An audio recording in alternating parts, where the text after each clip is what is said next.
Oi pessoal, tudo bem com vocês? Hoje eu vim trazer uma informação importante tanto para os profissionais, da enfermagem, também para os pacientes que pode ser que passam por um cateterismo cardíaco. Então eu vim trazer esse vídeo justamente para tirar algumas dúvidas sobre como é feito o procedimento, tá? Como que funciona também. E falando sobre o cateterismo cardíaco, a gente também chama o cateterismo cardíaco também como cineangiografia ou angiografia coronariana, é um nome bem complicado, tá? Também pode ser um estudo de hemodinâmico também, é um exame bastante invasivo. A gente fala invasivo por quê? Porque é utilizado de catéteres próprios, tá? Ou seja, em via radial ou via femoral, tá? Onde se realiza de forma eletiva ou até de emergência, tá? Quando o paciente ele dá entrada no PS, como dor torácica, que precisa passar por esse procedimento, tá? Para poder confirmar aí a presença de obstruções de artérias coronárias e também avaliar o funcionamento das válvulas cardíacas, né? E do músculo cardíaco, tá? Especialmente quando se está programado uma intervenção como essa, por exemplo, uma angioplastia, ou até em situações de emergência, a gente pode determinar aí, o médico, ele determina a exata localização da obstrução que está causando o infarto, tá? E aí vai em cima desse planejamento aí, poder situar melhores intervenções para um paciente. Agora, como é que se realiza esse exame?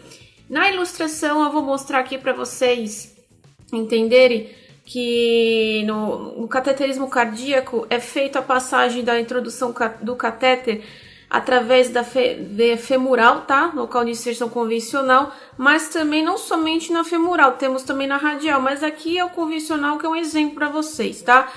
Passando-se pela aorta, que é a artéria principal do nosso corpo, tá? O catéter ele vai seguir o caminho até ali o coração, chegando na parte onde se interessa para fazer o exame, tá? Seria no ventrículo direito ou onde que o médico achar melhor, tá? Agora, em resumo, falando em geral, para vocês entenderem, o cateterismo cardíaco ele é realizado por um meio, tá? De inserção de catéteres aí de vasos sanguíneos, ou também seja, como eu falei, em femoral ou em radial. O que é femoral e radial? Femoral convenção na perna, na nossa artéria femoral. Na radial seria no braço, onde também temos uma artéria de grosso calibre. Então eles também preferem até que seja de primeira escolha esse tipo de catéter, tá? Onde vai ser guiado do coração aí o catéter até o local onde deseja para poder ser verificado numa tela gigante, tá? Ou através de como se fosse um raio-x, tá? Infundindo um contraste, onde vai demonstrar ali a obstrução. Durante esse exame são realizadas injeções de contraste iodado, por isso que a gente precisa saber se o paciente ele tem alergia e se o próprio paciente souber também comunicar, tá? Porque assim pode ser que haja outras alternativas. Então, é visualizado ali as artérias coronárias, onde vê a obstrução exatamente onde está ocasionando o infarto. E assim, todo esse exame envolve uma aquisição de geração de imagens que posteriormente vai ser disponibilizado para o paciente em forma de filmes e fotos para ele poder levar para o seu médico cardiologista. Agora, quando que se indica o cateterismo? Como eu falei, em situações de dor torácica iminente, sem supra, com supra, paciente da entrada com dor torácica típica, podendo ser também uma angina, mas que prolonga o tempo. Então, tem a necessidade de avaliar e confirmar a presença das doenças coronarianas, tá? Doenças das válvulas cardíacas, do músculo cardíaco e também dos vasos pulmonares, até da artéria e da aorta. Então, para se determinar a necessidade do tratamento cirúrgico, sendo por meio de angioplastia coronária, tá? Cirurgia cardíaca também, e até a correção aí das cardiopatias congênitas.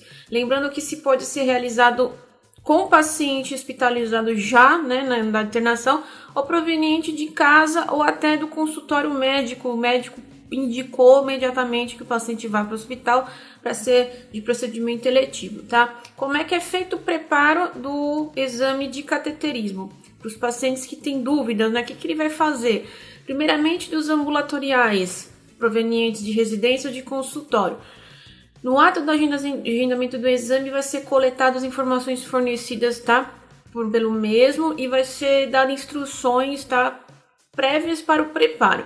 Se o paciente já tiver apresentado algum tipo de alergia, como eu falei, ao contraste de iodo, ele tem que orientar o médico dele, falar, para poder que o médico coloque outras alternativas para poder realizar o tratamento, tá?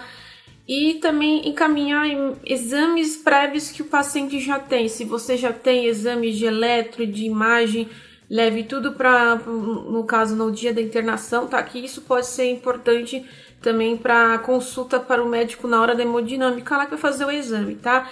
Se o paciente que faz uso de anticoagulantes como Marevan, Coumadin, até o Marcomar, tá? Que são os mais utilizados, além de outros, ou até de medicamentos antidiabéticos orais, que nada mais tem a metformina, também tem o Glifage e o Glucoformin, também tem que comunicar, tá? Que faz uso, porque pode ser que realize ajuste de doses e até suspensão de alguns medicamentos desse no momento, tá? Do exame. É necessário um mínimo de 4 horas de jejum, tá? Para esse exame, então o paciente ele tem que estar preparado para que faça esse exame, porque pode ser, né? Não é que vai acontecer, porque que pede o jejum? Por causa do contraste, pode ser que dê ânsia, então assim, é o mínimo de horas que necessita para que o paciente saia bem, tranquilo, sem problema nenhum. Então, mínimo de 4 horas de jejum. Além que eu falei também dos exames prévios, traga todos os exames que tiver para levar para o médico lá no momento do exame. Agora, onde que se faz esse tipo de exame, o cateterismo cardíaco, e como é que é o procedimento? Os cateterismos cardíacos sempre são feitos em laboratório de hemodinâmica, tá? No setor de cardiologia intervencionista. Então, será fornecida uma camisola, uma roupa própria para o paciente, os pertences pessoais, seja de valores ou não, vai ficar com o acompanhante, tem que estar sempre acompanhado, tá? Com o familiar, que vai ser fornecido para o mesmo, para que ele fique lá no laboratório somente com a roupa do corpo, que seria a camisola, sem outros objetos junto, tá? Aí o paciente vai ser conduzido por um profissional até o setor da ala dos exames, tá? E vai ser permanecido deitado por aproximadamente 30 minutos para poder ter aquele descanso e relaxar ali o coração, tá? Vai ser fornecido também o termo de consentimento que o paciente vai assinar, porque é importante, né, que ele esteja autorizando caso ocorra algum tipo de acontecimento. Isso é muito também difícil, mas é mais um ato de precaver tanto para o paciente como para o profissional que está atendendo ali o paciente, tá?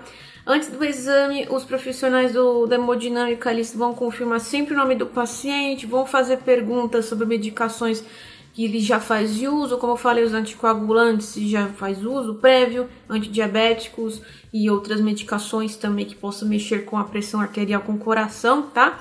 E aí vai ser acomodado lá no momento do laboratório, numa mesinha, tá? Como se fosse um centro cirúrgico pequenininho.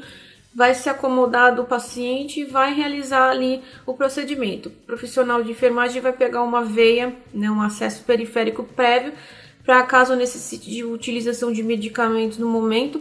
Geralmente é puncionado sempre do lado esquerdo, tá? O membro direito sempre livre, porque é de primeira escolha que o médico puncione o cateterismo no membro superior direito. Isso de primeira escolha. Se não conseguir, tiver algum outro problema, ele vai para femoral. Então, sempre o acesso vai ser pego, a maioria das vezes, no lado esquerdo, tá? Aí o médico vai fazer o procedimento, vai pegar a sua artéria, no caso, como eu falei, da radial, e vai introduzir um catéter que vai desde do braço até o coração. Então, é instalado eletrodos também para monitorização no momento, vai estar verificando seus sinais vitais, tá? E assim se inicia o procedimento. Aí o médico vai fazer lá o contraste, vai visualizar obstruções, se tá tendo ou não tendo. A maioria das vezes, se tiver sem nada, a gente fala que o paciente está liso, que ele não tem nenhum problema. Ele é encaminhado posteriormente, tá? Ou a uma UTI cardiológica, se precisar, ou uma unidade de internação, ou até ele tenha alta no mesmo momento, se não tiver nenhum problema. É retirado todos os dispositivos, é feito o protocolo de compressa no membro onde foi puncionado, tá? Mas se no caso o paciente já apresentar uma obstrução, é feito na hora a implantação de stent. Então, o cateterismo, que é a visualização de imagem, vai virar uma angioplastia, onde exatamente o que é a angioplastia se inicia a introdução de um stent na coronária afetada. Então, vai se fazer, por exemplo, o paciente instalou um stent na coronária dele, acabou-se o procedimento, deu tudo certo, vai ser retirado o introdutor. Se precisar deixar o introdutor, ele vai ter que ser encaminhado a uma unidade de terapia intensiva cardiológica por causa do introdutor. ou se não precisar, é retirado ali mesmo, iniciado o protocolo de compressa no membro, e assim podendo ficar ou na própria ala da hemodinâmica de repouso até a saída, tá? Ou na internação. Finalizando esse procedimento, tá? Então o médico ele vai já imediatamente conversar com o cardiologista responsável pelo paciente, vão decidir o melhor conjunto de estratégias, se vai manter medicamentosa, se vai precisar, por porventura mais pra frente, fazer uma cirurgia cardíaca se tiver um nível de obstrução muito grande, mesmo que implante stents não foi suficiente para que o tratamento seja eficaz. Então eles vão sempre discutir entre eles o médico intervencionista e o intensivista ou cardiologista ou que seja que for, tá? Estabelecido o diagnóstico do grau de obstrução, é sempre feito um laudo. Esse laudo o paciente ele pode pegar quando ele terminar o exame, sempre encaminhado com o mesmo, para ele encaminhar para o seu próprio médico, tá? Agora, como é que se realiza o procedimento? Como eu falei, quem que realiza são os médicos intervencionistas, que são especialistas, né, na intervenção hemodinâmica, mas também são cardiologistas, tá? Agora, especificamente para os profissionais de enfermagem, os cuidados de enfermagem que nós temos, né, geralmente com esses pacientes, após a realização do procedimento. Como eu falei, se o paciente precisar ir para uma UTI após, tá, esse procedimento, é necessário que o catéter antes na hemodinâmica vai ser removido lá, tá? O introdutor também é retirado pela enfermeira e assim feita a compressa no local.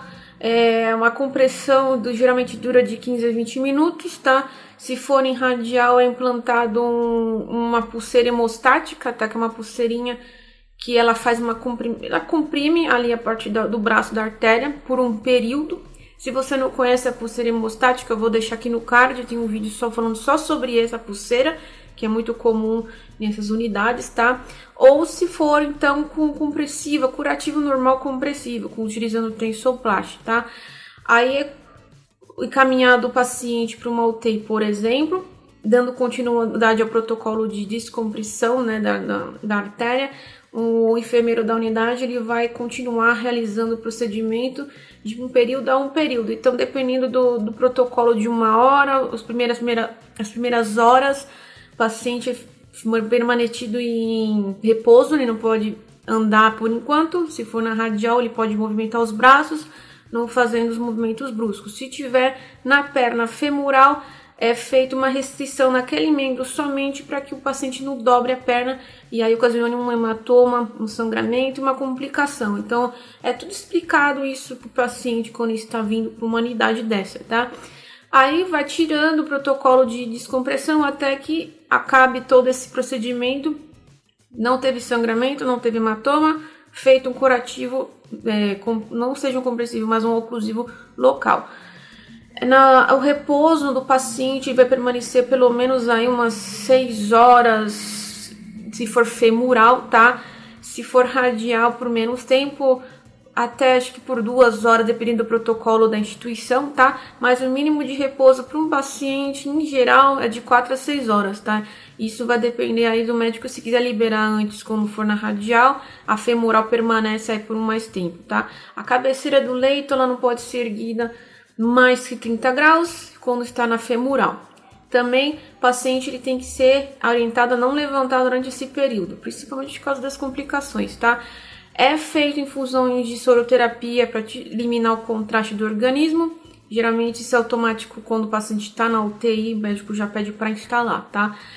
Para que, no caso, o paciente for liberado para sua casa, diretamente de alta para casa, tá? Vai ser também obrigatório o acompanhamento de um familiar, tá, para poder ir embora. O paciente não vai embora sozinho, isso, a maioria das instituições, eles são já pré-estabelecidos esse protocolo. Muitas vezes esses procedimentos, eles demoram menos que 30 minutos. Se angioplastou, pode ser que demore um pouco mais pela quantidade de obstrução e a complexidade que se encontra, né, as coronárias lá do paciente que precisam ser colocados stents. Mas é muito rápido e geralmente o paciente tem alta quando precisa fazer na femoral até o dia seguinte. Muitos casos isso na UTI. Agora na internação é liberado até o final do dia, ou dependendo do caso, no dia seguinte também, tá? Mas se você tiver dúvidas relacionadas, pode deixar nos comentários aqui, a gente vai respondendo conforme tiverem dúvidas. Eu convido a vocês a se inscreverem no canal e ativar o sininho, que semanalmente estamos publicando vídeos relacionados à enfermagem. Eu fico com vocês por aqui, até mais, pessoal.